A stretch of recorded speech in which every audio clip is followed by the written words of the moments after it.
Hello everyone, welcome back to the Hindu Explain series. I am Kushagra Goel, and having gone through the comment section yesterday, there are two primary doubts that come. One is the generic stream of doubts that students have. So first of all is they're asking whether the video series is enough for their general current affairs.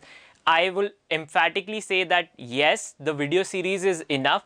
But having gone through the newspaper, if you're reading it yourself, because see, editorials are available for free on the Hindu website.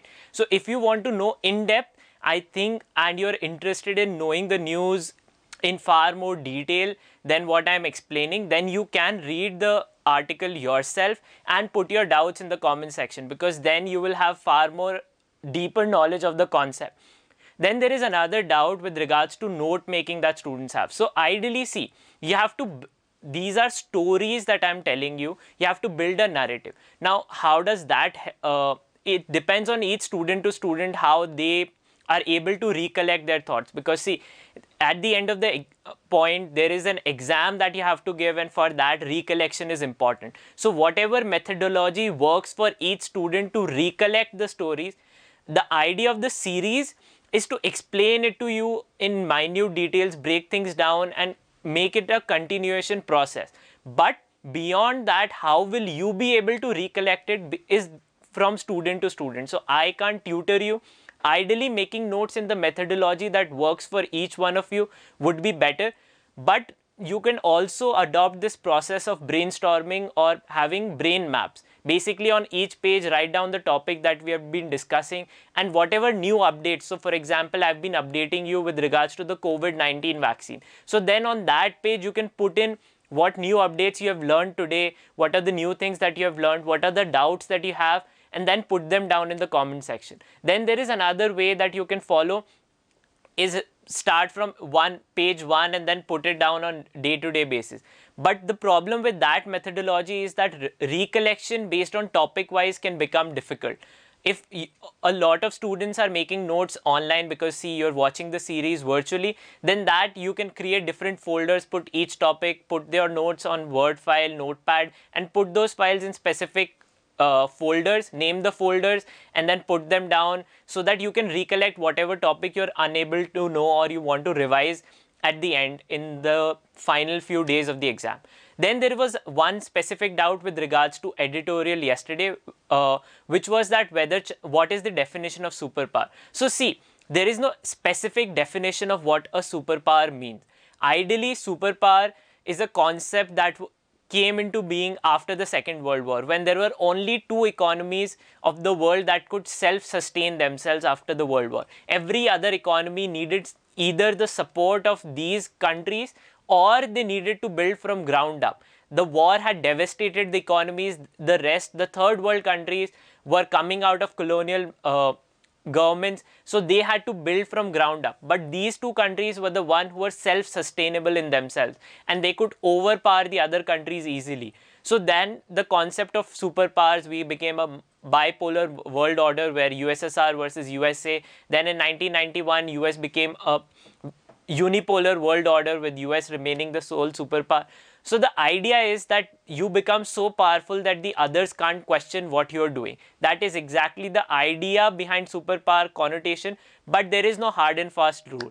Now moving on to the today's newspaper. On November 21, we have one big news. Yesterday in Jammu and Kashmir, the army foiled a huge terror bid from Jaish-e-Mohammed. The Prime Minister directly named in his tweets the terror outfit which had planned to take out the attacks, which was Jaish-e-Mohammed. He also specifically named that the organization is based out of Pakistan.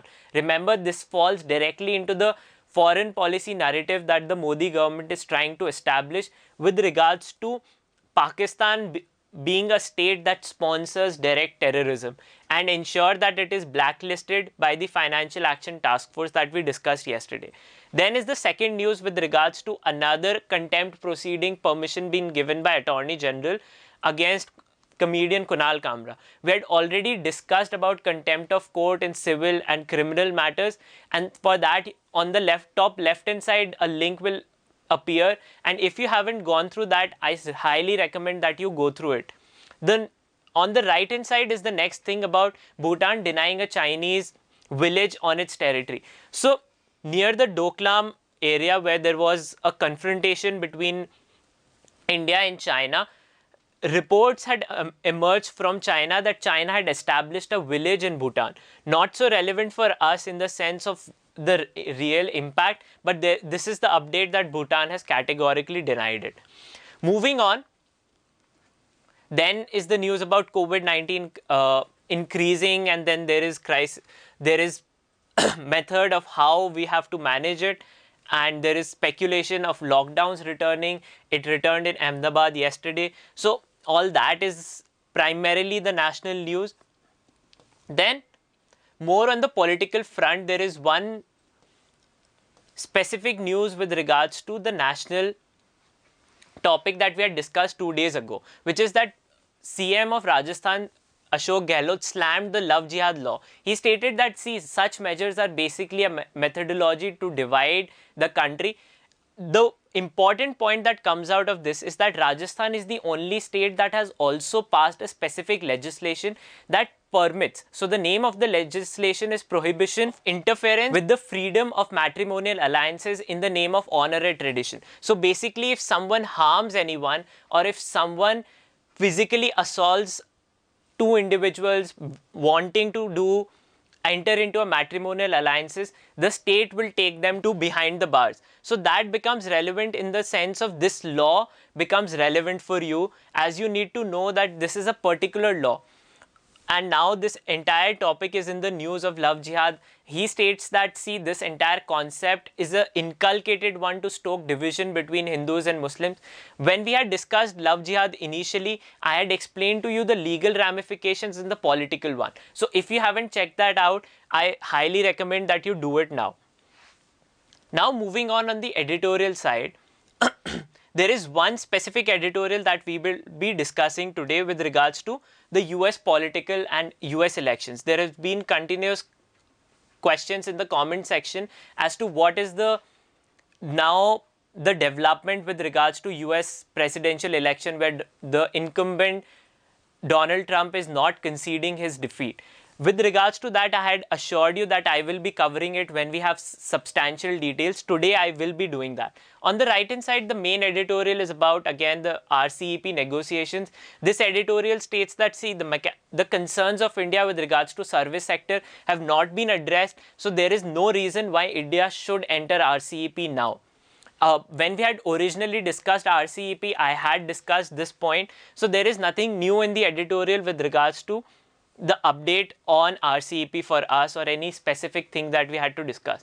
On the second editorial is a time use survey. Now what is this survey explains us how under the sustainable development goals, there is a specific goal of measuring the amount of household work that is unaccounted in economic growth. So whenever GDP figures come out, there is no account of how much household work for which people don't get paid, or maternal care that people provide to their children and spend their working hours for that, but is not accounted within economic growth. And as you know, in developing economies, most of that is construed towards the women. That a substantial amount of women time goes into household work, maternal work, and that is not accounted in GDP. That is the only important point. This time use survey is a methodology to address that. What happens, whether it is actually able to reach that, is what we have to keep an eye on later point of time. But from a CLAT perspective, again, the thing that is in news is sustainable development goals, and this point that I had also discussed in multiple editorials when we had discussed them, that, see, the work that women do at households or the care they give for their children is not accounted in GDP, but that is a substantial work, because, see, without that being engaged, there would be a lapse of children development, and that is how directly economy gets affected in the long term. So those things are accounted in sustainable development goals, that, see, we have to account this for the growth of economies. Now how is that done? We'll have to keep an eye, but from your point, only thing that becomes relevant is the sustainable development goals and the International Labour Organization's resolution, which is statistics of Work, Employment and Labor Underutilization International Labour Organization 2013. So this is a resolution under which ILO has also subscribed that they want to undertake this measure. Now moving on the top left hand side is the digital nation. Yesterday we had discussed the Bangalore Tech Summit, at which Prime Minister Narendra Modi had highlighted how digital India has become a part of life. This editorial states that, see, until and unless we have reached a space where healthcare has been completely integrated into tech industry and people are able to get their healthcare services through technology, until then saying that digital India has become a norm is far-fetched. Now on the op-ed page is the story about how there is a fragile peace amid the persisting conflict in Jammu and Kashmir. This is a story, as you know, all the time. The peace in Jammu and Kashmir is fragile. There is always a threat of another terror attack or something or the other happening. So on that point, this is the entire story, not so relevant for us from the point of view of CLAT. Now, again on the political front, nothing's relevant for us.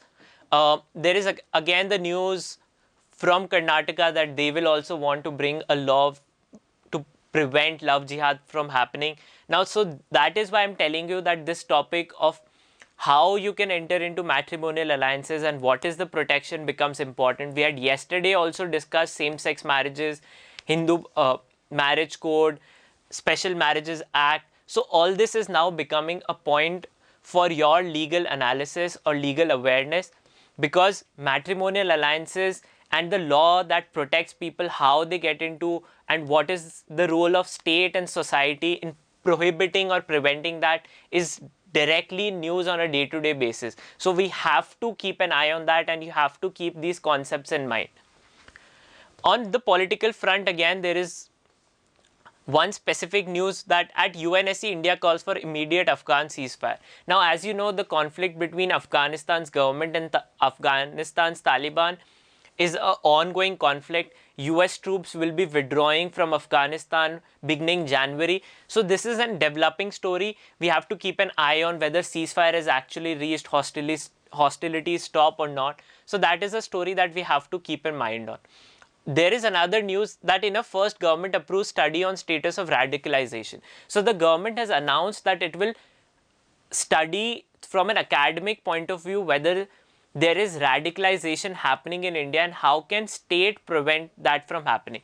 And within this committee which will be driving this point or undertaking this study will also study the amendments on the UAPA. UAPA, as you know, has been in news all the time.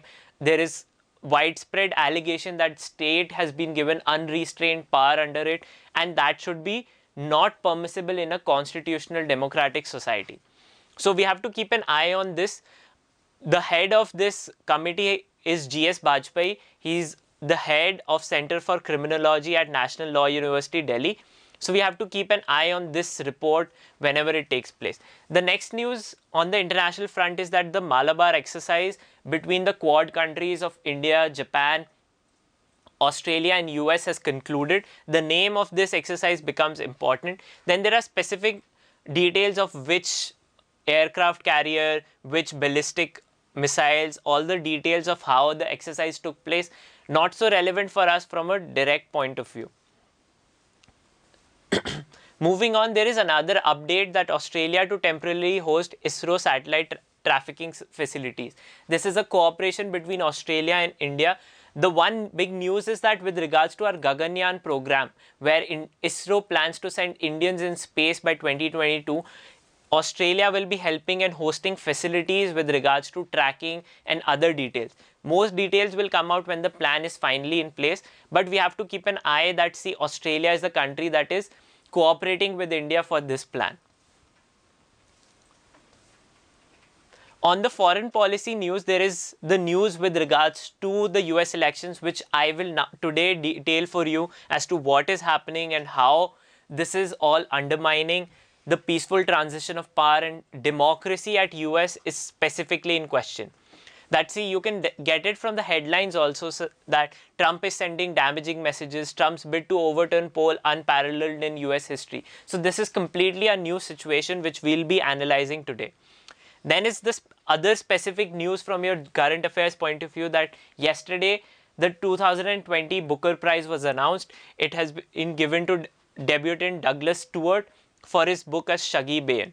We'll be discussing this also in a little bit more detail. On the economic front, it's again the news with regards to how banks and NBFCs, the banking sector health, which is in question. So a report from the RBI is in news, but until anything concrete comes out of it, it doesn't form part of your CLAT preparation. Speculative economic policy news is not part of CLAT exam as we know it. So that is why discussing stories that may not come true is not so relevant, and there is no point wasting our time over it. From the sporting front, again, there is nothing specific. So moving on,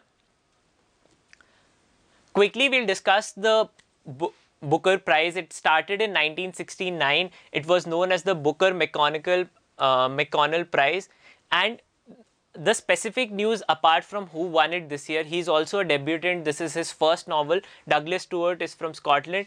But another news thing that we need to know from this year's shortlist candidates was, one of them was Avni Doshi. Avni Doshi is a American born to immigrant Indians, and her book Burnt Sugar was also shortlisted for the Man Booker Prize this year. Then a brief history of the Booker Prize.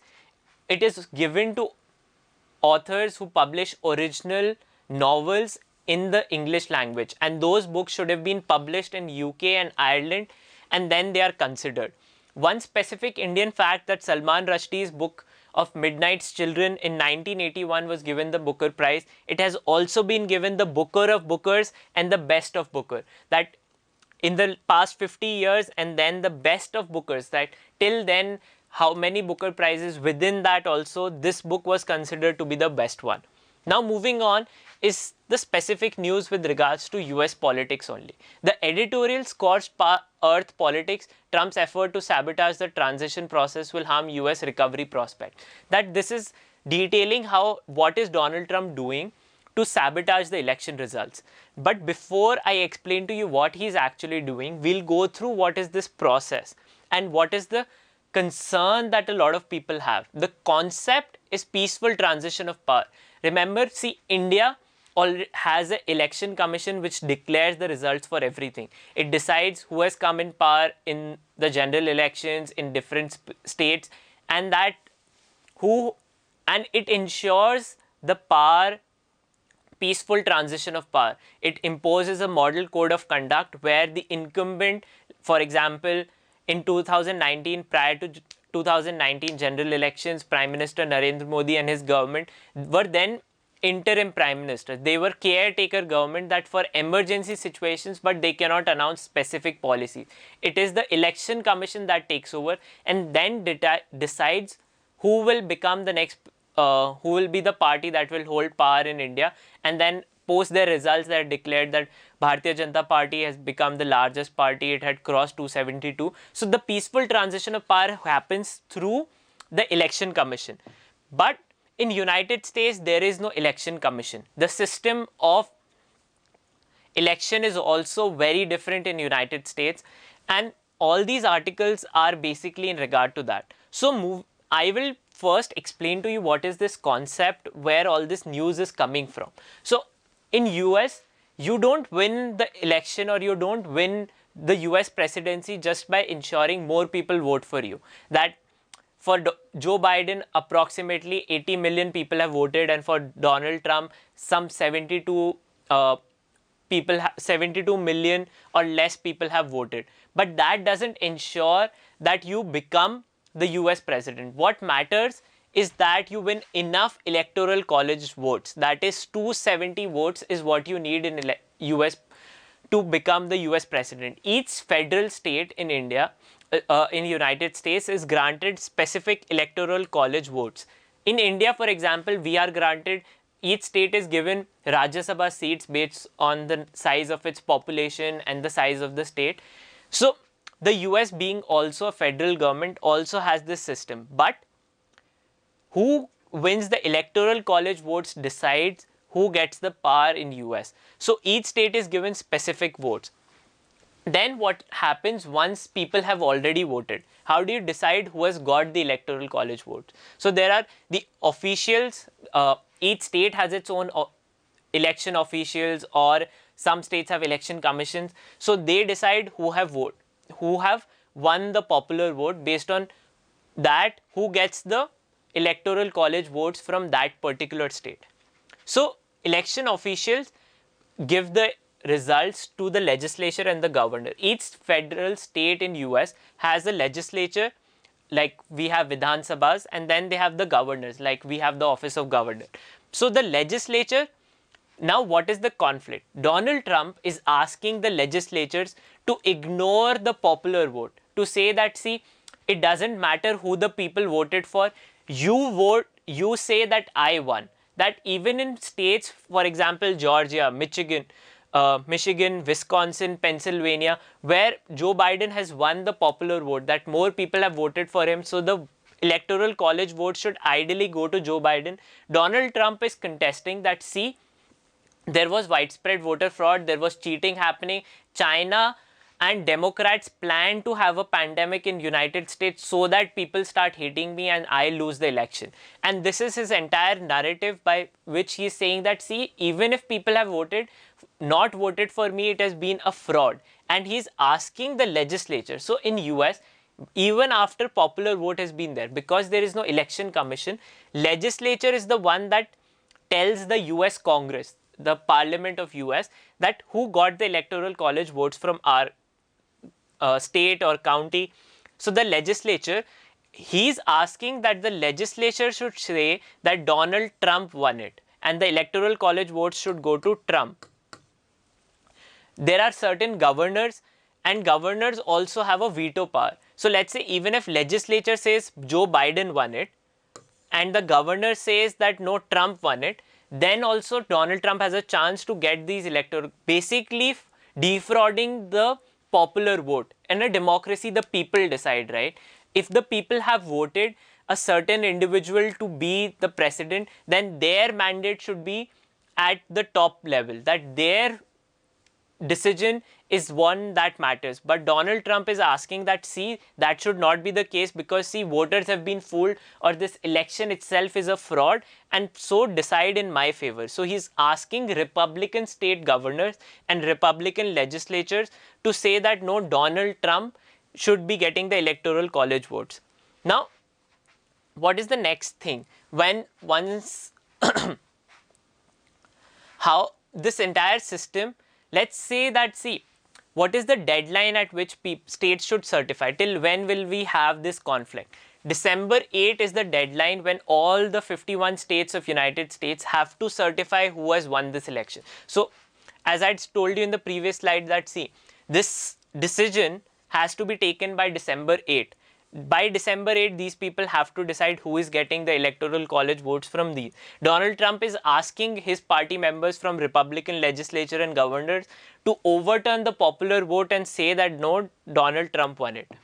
Now, this decision has to be done by December 8. This is constitutional mandate. And by December 14, electoral college legislatures, people who then will go and then say ki the electoral college vote went to Donald Trump or Joe Biden. See, unlike India, in US there are only two primary parties, the Democrats and the Republicans. And unlike India, their legislatures are looked down upon if they switch sides. So for example, in India, we see a lot of horse trading happening all the time. The bypolls happened in Madhya Pradesh because people who got elected on the Congress ticket moved over to BJP and then contested elections. We keep seeing people joining from Shiv Sena to NCP, or from BJP to NCP, or vice versa, or people from TMC joining BJP, or people from BJP leaving their party and joining some other party. So horse trading or movement across the floor keeps happening in India. But in US, that is something that is looked down upon and is a rare thing. So it is very unlikely that people who have been voted for Democrats, or states where Democratic legislatures have been elected, they will vote for Republican candidate Donald Trump. But nevertheless, the deadline is this. On December 14, Electoral College will meet and say ki who has got their votes. The margin is 270. Whosoever gets more than 270 becomes the president-elect. And then on January 6th, the Congress, the US Parliament then will meet and certify this result. Whatever they send, they will certify it, the US Congress. If there are conflicts with regards to, let's say, what we had discussed in the previous slide, that legislature or governor are saying something else, that they are asking for Donald Trump, but people voted for Joe Biden. So those conflicts will have to be decided by January 6th. The Congress will have to be the final body that will certify whether or not who has won it. And then once certification is there on January the 20th, the new president of United States has to be pronounced, because as per the 20th amendment to the US Constitution in 1933, the deadline for all these things are fixed, and that on January 20th, the new president shall take office. So now if Donald Trump is declared that he has not won it, he has to vacate the office by January 20th, because it is in the Constitution. He'll be going against the US Constitution, trying to overpower it. Now, how has this conflict arisen and why? So, since 1776, there have been 5 times when a president has lost the popular vote but won the Electoral College. That is how this entire system of Electoral College is in news basically. So, the previous 4 times previously was first in 1824. This was when the first time popular votes were actually calculated. So Jackson versus Adam, US elected President Adam. Then in 1876, this was Tilden versus Hayes. Tilden got more votes, but Hayes was elected. 1888, Cleveland versus Harrison. Harrison was elected. Then in 2000, Gore versus George W. Bush. Bush lost the popular vote but won the Electoral College. In 2016, Donald Trump lost the popular vote versus Hillary Clinton but got more Electoral College. Also remember another important fact, Donald Trump is the only president in the US history to have lost the popular vote twice. It has never happened that someone who has become US president has lost the popular vote twice. So for example, George Bush lost the popular vote in 2000 but won the popular vote in 2004 when he was re-elected. So this is a new fact with regards to Donald Trump, that he is the only US president to have not won the popular vote ever. Now this entire conflict is happening, that Donald Trump wants state legislatures to decide otherwise or declare otherwise. So that conflict we'll have to keep an eye on till December 14 as to what happens. This entire drama will go on from December 8 till December 14. So these are times where the story is developing. I've explained to you the timeline and what the fraud or the conflict that is now brewing in US. The other update is what Joe Biden is doing at the other point of time. The General Services Administration, GSA, is a body that declares who is the president-elect once all the states have reported. Even if the final certification is not there, there is another body, a federal body, that declares who has become the ascertainment of results, that states have declared the results even when Electoral College has not met. In the intermediate time, we know that who has won. States, how they have declared the results. So that ascertainment, confirmation comes from this body. This body has not yet confirmed that Joe Biden has become president-elect, even when majority of the US states have already declared who has won the election. Now this is the entire conflict that is happening in the US. If there are more doubts, don't worry. As this story develops more and more, what are the specific details with regards to each state, we will discuss that whenever it happens. But for CLAT perspective, the system of Electoral College and these certain facts regarding Donald Trump, the number of amendment becomes important as to how this date has come about and other times when popular vote was rejected and Electoral College became important. So this is how this entire narrative with regards to the US elections. Thank you so much for watching. If you have any other doubts, put them in the comment section. If you like this video, give it a thumbs up and share it further. And if you haven't subscribed to our channel, do subscribe to it and hit the bell icon so that you don't miss the update for tomorrow. Thank you so much.